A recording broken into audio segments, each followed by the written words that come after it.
So, infertility is the most common indication, male. Normally, we only advise in infertility, but it can also be advised in cases of recurrent spontaneous abortion.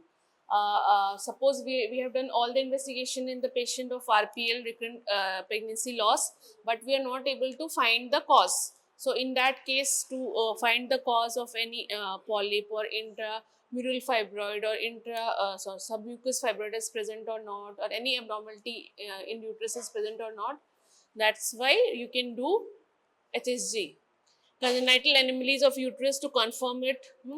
Post-operative evaluation following a tubal ligation to confirm that this tubal ligation, both side has been blocked or not, or reversal of tubal ligation, that tubes are patent now or not. Suspected case of genital TB. Will you advise any patient HSG in active TB? Active genital TB, patient is having active genital TB at present. Will you advise her HSG? Hmm? One is history of TB. There is history of genital TB some 5 years back, 6 years back, and one is she is presently having TB, genital TB. In which case you will advise HSG. In active infection, you will not advise, obviously. That can cause retrograde infection. To prove tubal occlusion after insertion of transcervical sterilization microinsert, or it is called as Assure. And in many cases, if any slight mucus plug is present in the tubes, or slight obstruction is present in the tube, HSG can also act as a therapeutic advantage. In some cases, because we push with a force, the small occlusion can be taken out, or it can open the tube by slight pressure, and normal suppose a patient had a slight obstruction in first HSG.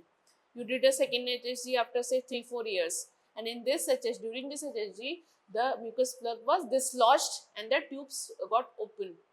So now the patient was able to conceive. There there are many cases in which we were able to take out the mucus plug, or dislodgement of the mucus plug was done due to HSG, and the patient conceived after the HSG procedure. Okay, so many times when we do these kind of procedure, suppose first we are feeling some resistance, there is some resistance, and when we push it further after first or second round, and the resistance was gone, that means the mucus plug is dislodged. And then in that case, we ask the patient to try to conceive, or try naturally, or try to conceive after the next proceeding cycle. Like suppose in this cycle we did the HSG, we will ask the patient to try to conceive in the next cycle. The chances are increased after HSG, because the obstruction is dislodged, or obstruction is not there after HSG. Contraindication: suspected pregnancy. Obviously, in active, any kind of active infection, pelvic infection, active TB, we will not do HSG. Active vaginal bleeding, recent dilatation and curettage, immediate pre and post menstrual phase, because chances of retrograde menstruation and chances of infection will be there. Tubular uterine surgery within last 6 weeks. If last 6 weeks any surgery is done in the uterus or tube, we will not advise HSG. Or contrast sensitivity. Do you know what contrast is used in HSG? There are two types: oil soluble and water soluble. Nowadays we use water soluble. Patient preparation, normally it is done between the first half of the menstrual cycle, that is day 8 to day 12, or we can say day 7 to day 11 also. It is done. Patient is asked to avoid unprotected sexual intercourse from the date of her LMP until investigation is being done, to avoid possible risk of pregnancy. If periods are irregular, always do a UPT test before the procedure. Exclude active pelvic infection. Prophylactic antibiotic not routinely recommended, but if you're suspecting an infection, or patient is already having an infection, then you will obviously advise antibiotic pre or post. Procedure: how we will do a procedure. Always in any procedure, you are doing any procedure, any steps or procedure. Consent is very important in any procedure. When you are examining the patient, you are doing any procedure, first you have to take the consent. And in this patient, you have to take the informed consent by written form also. You will take the consent, you will take the sign of the patient. And in normal procedure, like you are doing examination in OPD or examining any patient in the IPD, you will do the informed consent. Yes, you will ask the patient that I'm going to do this procedure. This is done in this way. You will explain the procedure, the pros and cons, the risk after doing the procedure, and you will explain all these, and you will take the consent. If the patient says yes, then you will proceed. Okay. In any procedure, you will take the consent. Antispasmodic like rotavirine given before procedure. Patient is asked to empty bladder immediately before the procedure. Scott film may be taken just before starting the procedure. A film is taken, that is Scott film. Patient is placed in lithotomy position. The perineum is cleaned with antiseptic solution, betadine, and draped with sterile towel. Cervix is localized and cleansed with iodine solution. A speculum is inserted into the vagina. Cervix is cannulated with any of the available cannulas. Normally, we use a HHD cannula, or that is Leach-Wilkinson cannula. Tenaculum is used to hold the anterior lip of cervix. Speculum is removed and patient is placed in. First, we will insert the speculum.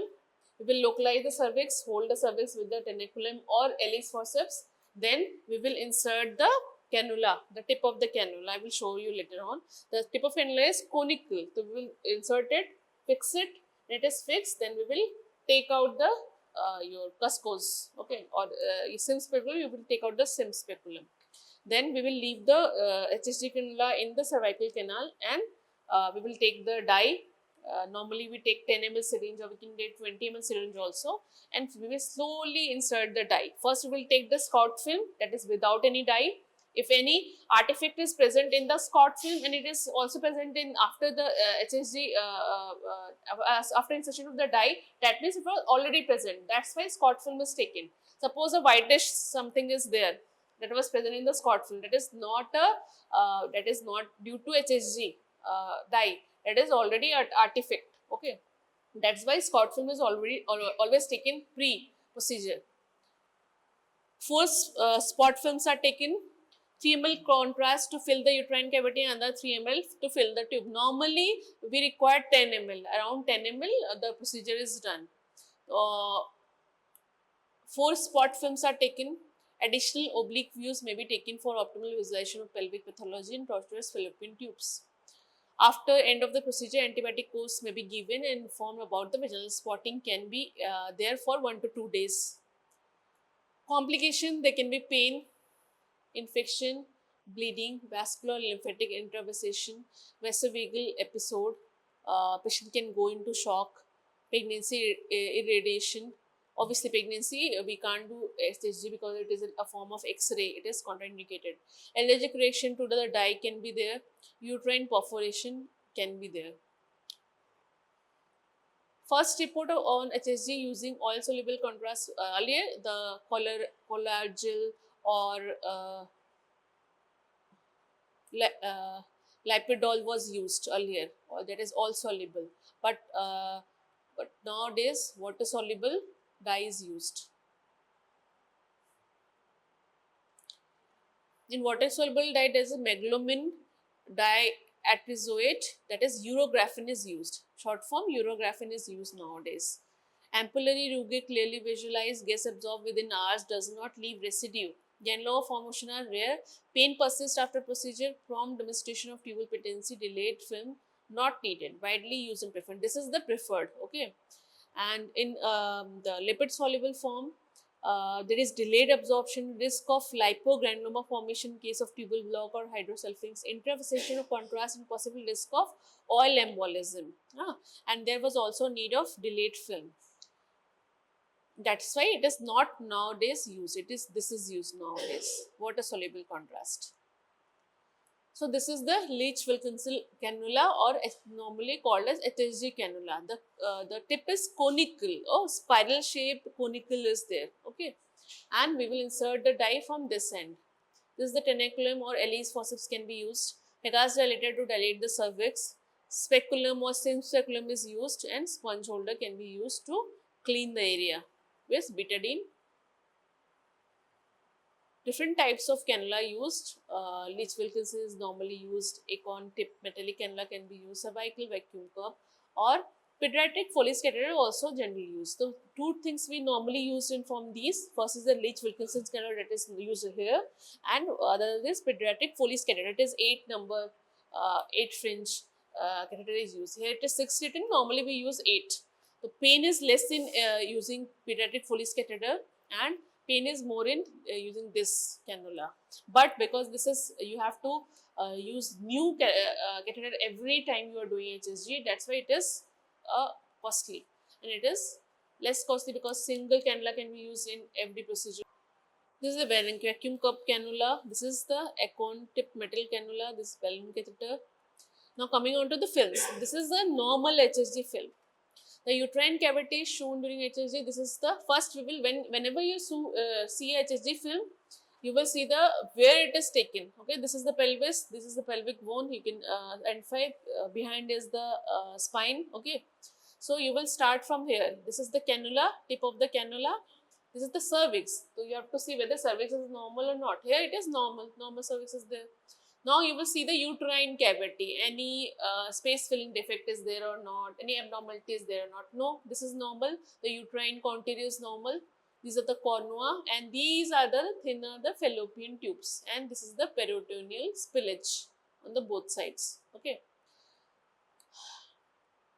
Free spillage of the contrast to the peritoneum is noted. So you will start from cervix, uterine cavity, tubes, and then the free spillage is there not. That means it is normal HSG film where free spillage of the contrast is seen in bilateral or both side, right and left. This is the normal HSG film. Here, why four spot film is taken? One is taken just you are pushing 3 ml, then uterus is fully distended, then dye has gone into the tubes, and then last peritoneal spillage. These 4 films are taken. Okay. What pathology you can detect for and most important is the tubal block. You are doing main indication is if infertility, you want to know whether the tubes are patent or not. The first and foremost indication is tubal block. Okay. Then comes the different kind of pathology. So tubal pathology, coming to tubal pathology, first is tubal block. Tubal spasm can be there. Tubal polyp can be there. Hydrosalpinx, salpingitis, ischemic nodosum, and peritubal adhesions due to PID, due to pelvic infection, and TB salpingitis. Now coming on to uterine pathology, any uterine anomalies you can find out by using HSG, any fibroid that is especially submucosal, not intramural or submucosal you can find out, only submucosal variety you can find out in HSG. Adenomyosis, endometrial polyp, intrauterine adhesion or synecdoche, endometrial TB, and cervical incompetence you can find out in HSG. These are the non-pathological findings. Any air bubble can be there, normal bilateral folds can be visible, prominent cervical glands can be visible, and previous cesarean section scar can be visible. These are the air bubbles. These are the non-pathologic findings. How you will find out this is non-pathological? When you will further push the dye, in further films, it will be gone. That means it was non-pathological. Here, suppose you can see a bubble over here and it is gone in the last film. That means it was not pathological. Here the uterine folds you can see. Here the cervical glands, these are the glands. Because the dye has gone into the glands, so you can see the glands also. Here what you can see, this is the right side, here the tube is seen. Sorry, this is the left side. Here the tube is visible and this is the peritoneal spillage. And in the right side, there is, you can't see the tube. The dye have gone up to the cornua, but after that, no dye is visible.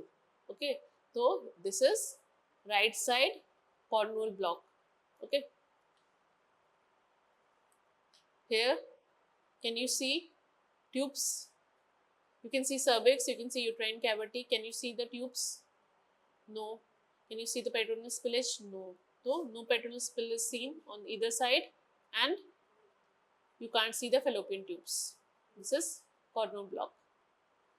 Now coming to uterine anomalies. What are the uterine anomalies? This is the American Society of Reproductive Medicine classification. The first is partial complete agenesis, unicornuate, didelphys, bicornuate, septate, arcuate, DS. Diethylstilbestrol associated anomalies. Partial complete is complete agenesis can be there, okay, or Mullerian genesis can be there, or that is MRKH syndrome can be there. Unicornuate, just one corner will be visible. Didelphys means ki separate uterine cavity is there, separate cervix is there, and separate vagina is there. That is didelphys. Bicornuate means separate uterine cavity, separate cervix, vagina is normally one. Okay, bicornuate. Or in bicornuate, single cervix can be there, two cervix can be. Unicollis, bicollis. Septate, just septa is there. It can be in partial septa or complete septa. Arcuate, just a depression over the fundus of the uterus, and descended anomalies is T-shaped uterus.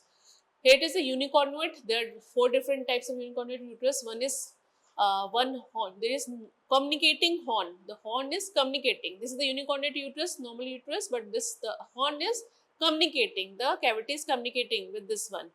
Here the horn is not communicating, non-communicating horn. Okay, and here there is no cavity in the horn, and here there is no horn. These are the four kinds of unicornuate uterus. This is a unicornuate uterus. You can very well see. Okay, only one uterine cavity, one tube, and spillage on the one side. Okay. This is the unicornuate uterus. This is MRI film of the unicornuate uterus, MRI film, and this is the HSG film. There is free spillage on the that side of the uterus. This is didelphys. Two vagina are there. Two uterine cavity, two cervical canals, two vaginas. Non-fusion of the two Mullerian ducts. It is didelphys. Everything is di. Everything is two. This is didelphys. Here it is didelphys. This is didelphys.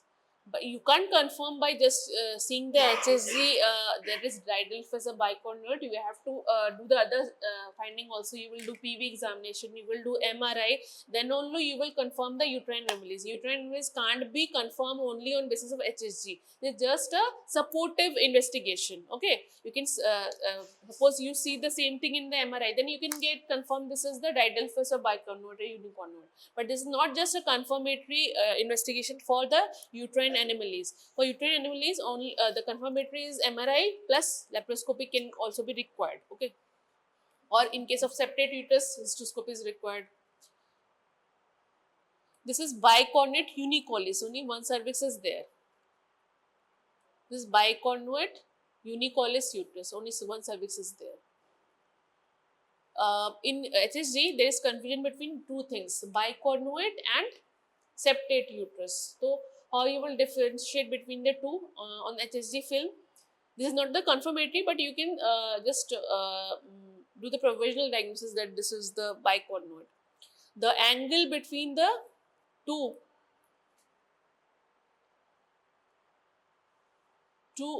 cornuas will be more than 60 degree.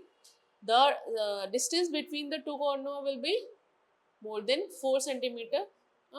That is the normal, or normally many times many books it is written more than 100 degree also. So you can approximate 60 degree. Okay. This is the bicornuate bicollis. There are two cervix. This bicornuate uterus. Two uterine horns are there.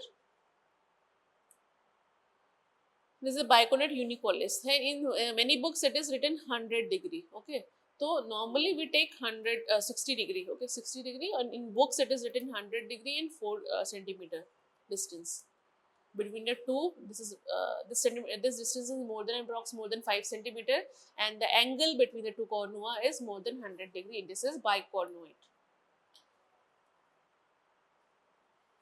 And in the this is the bicollis. Sorry, this is wrong. This is unicollis. Bicornis, bicornis is not there. This didelphys, the vagina is 2. In the bicornis, it is 1 vagina. This desiccated abnormality, T-shaped uterus is there. This is T-shaped uterus. This is arcuate uterus. This is the partial septum. This is the complete septa. This is the septate uterus.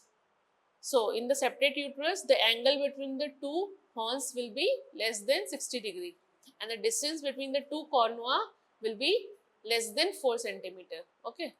So, this is the septate uterus and this is the bicornuate uterus. You can very well differentiate between the two. The septate uterus, same angle is less than 60 degree and distance between the cornua is less than 4 centimeter. Okay.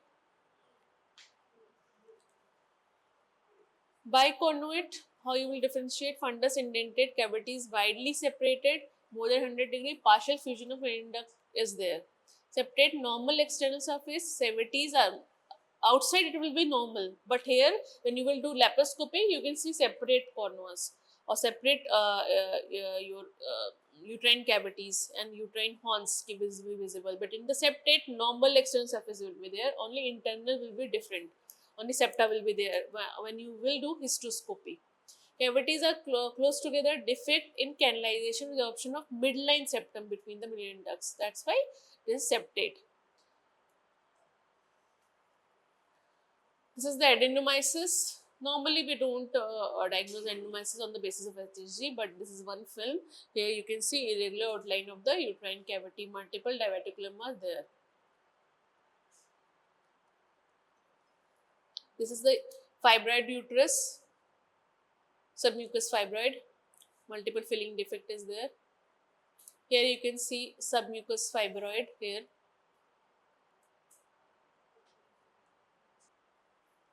Salpingitis systemic nodosa, outpouching of isthmus, unilateral, bilateral. Cause is not known, may be associated with infertility, PID, ectopic pregnancy. Here, small outpouching or diverticula from the isthmic portion of the fallopian tube is seen.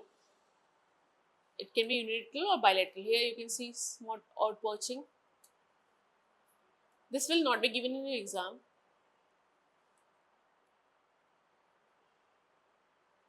This is the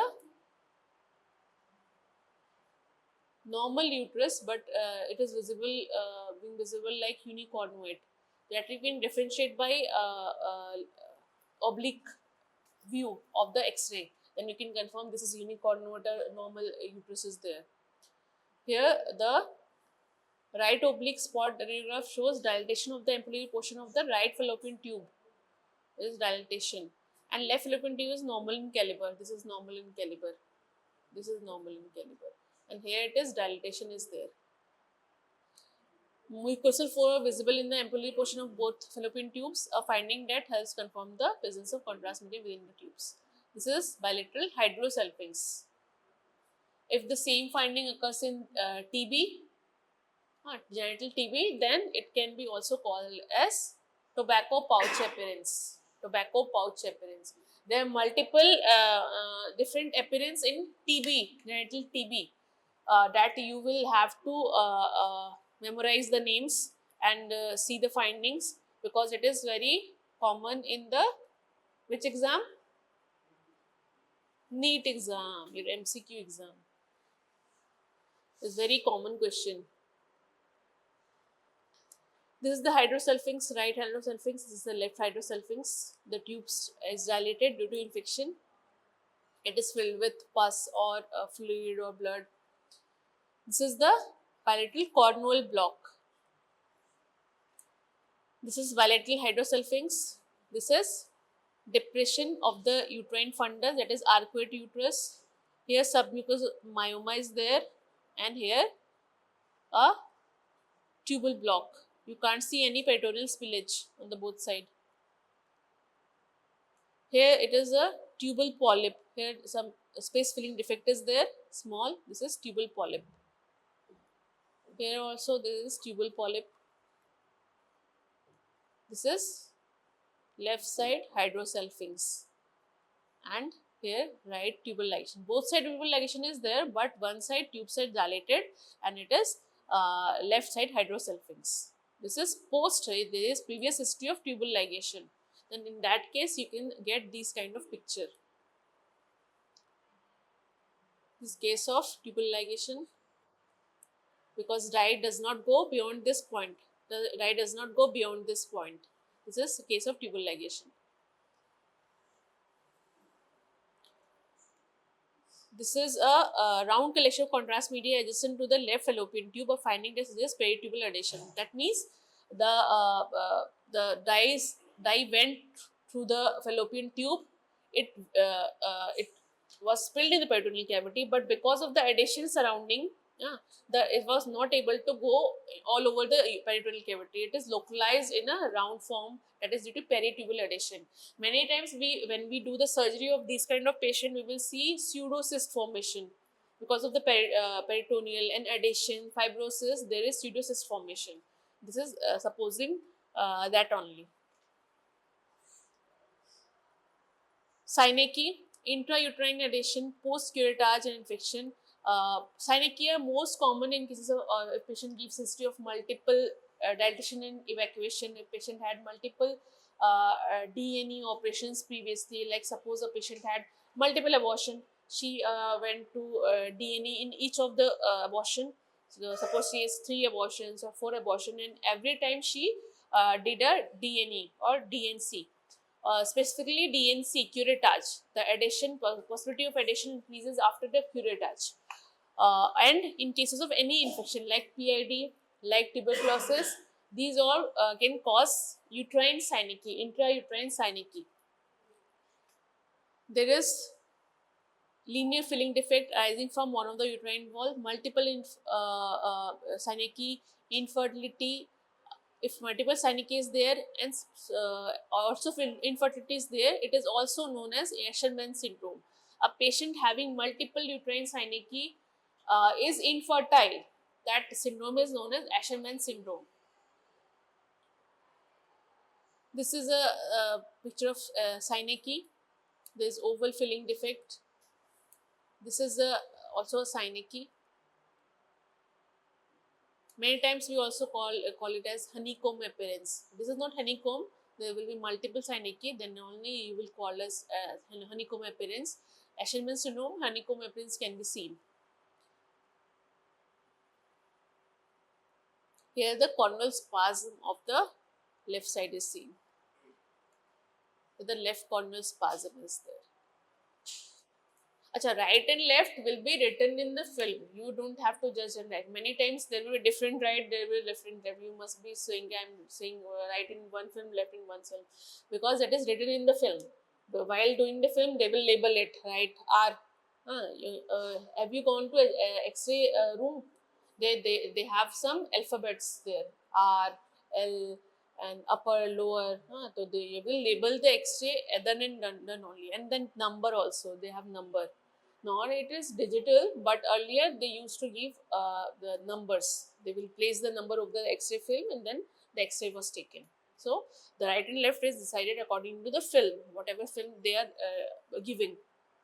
Bilateral fallopian tube ligation there, because fallopian tube is ligated up beyond this point, the dye can't go beyond this point. This is a case of typical case of bilateral fallopian tube, bilateral tubal ligation. Okay. If corner block was there, then dye will not go from this point. If the tubal block is there, the dye will go in the tube and will not come out from the tubes. But this is stopping abruptly at this point. This is a case of tubal ligation, because tubal ligation is done in this area only. Okay. This is a case of vascular intravasation. There you can see small dots of the dye. This is a spot film of the microinsert or Assure. This is taken before the HSG dye inserted, and this is after the dye inserted. This is tubal block. So you have confirmed that Assure is inserted properly. There is no spillage of the dye. Now coming on to the tuberculosis, genital tuberculosis. What happened? Yeah?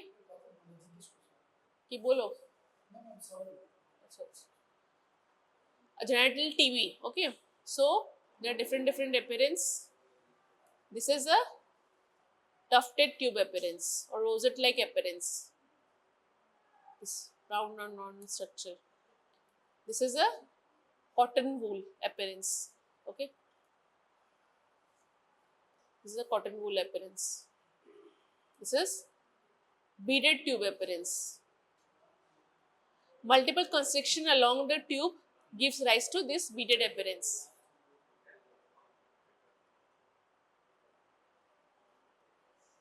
And penetration of the contrast medium between the mucosal fold produces small diverticular outpouching with a bizarre pattern. Entire both tube are involved. Distribution contrast medium in the reticular pattern producing a cotton wool appearance. This is a beaded tube appearance. This is also a beaded tube appearance. This is a golf club tube, a golf club appearance. Sacculation of both tubes and distal portion with an associated hydrosulfings giving a golf club appearance. There is sacculation and there is hydrosulfings. That's why it is called as golf club appearance. This is also known as sperm head appearance this side. And this is pipe stem appearance or lead pipe appearance. This is lead pipe. This lead pipe curve is there and thin because of the absence of normal tortuosity. On fibrotic stage of tubercular haloperinegitis there. That's why it is straight. There is no tortuosity, normal tortuosity, and it is known as lead pipe appearance or pipe stem appearance. This is floral appearance like a flower. Twisted hydrosulfings resembles the floral appearance. This is a leopard skin appearance. Multiple rounded filling defects following intraluminal granuloma formation within the hydrosulfings. If granular formation is there the dye will deposit and rest of the year dye will not deposit, giving a leopard skin appearance in the both sides. This is the Koppel stone appearance. Intraluminous scarring of the tubes give rise to Koppel stone appearance. And this is corkscrew appearance. Vertically fixed tube. The tubes got fixed vertically because of peritubular adhesions. Normally tube is like this, but because of adhesion it has become straight or corkscrew. Here it is adhesion, there is fibrotic band. Here it is fibrotic band. Tube can't move normally. It will give a corkscrew appearance. Vertically fixed tube. Secondary to dense peritubular adhesion, dense connective tissue causes the lack of tubal motility and the hyperconvoluted right tube and manifests a corkscrew-like appearance. Corkscrew-like appearance. Peritubal halo can be seen. This is not specific to tuberculosis, genital tuberculosis, but it can be seen in genital tuberculosis. If other findings are supporting this, then this can be a finding of genital tuberculosis. This is a tobacco pouch appearance.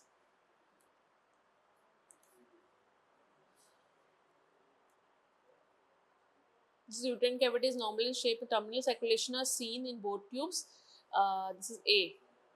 Terminal sacculation. This is the golf club appearance. This is sperm head appearance.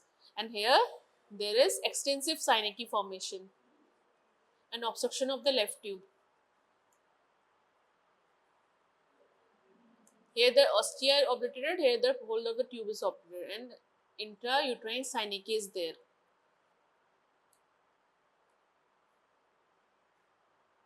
This is the DS shaped uterus. And this is the T-shaped uterus of the TB uterus, and this is DS related T-shaped uterus.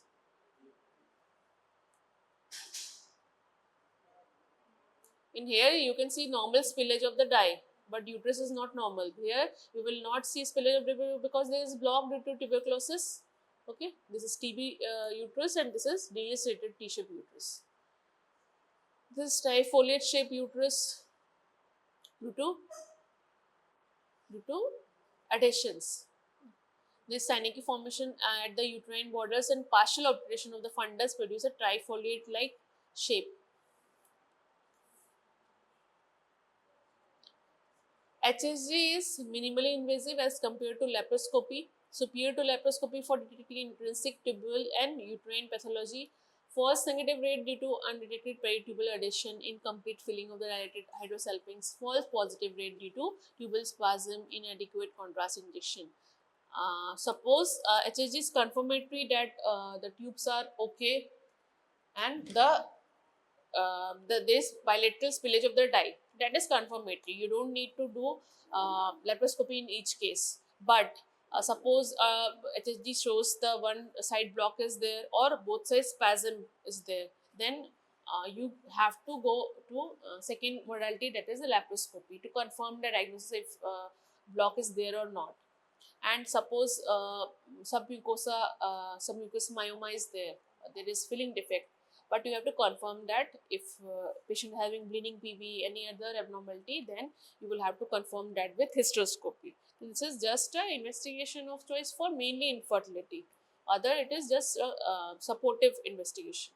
Okay. This is the unicornuate.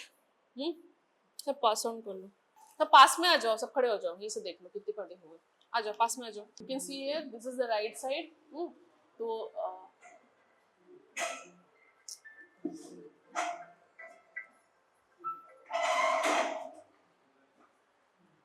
this is the right side. Here you can see a filling defect here. It can be a polyp, it can be polyp or myoma. But here the main thing is the tubes are normal and bilateral spillage is there. Okay. This you have to confirm with further films, because this is artifact or actually it is a space filling defect.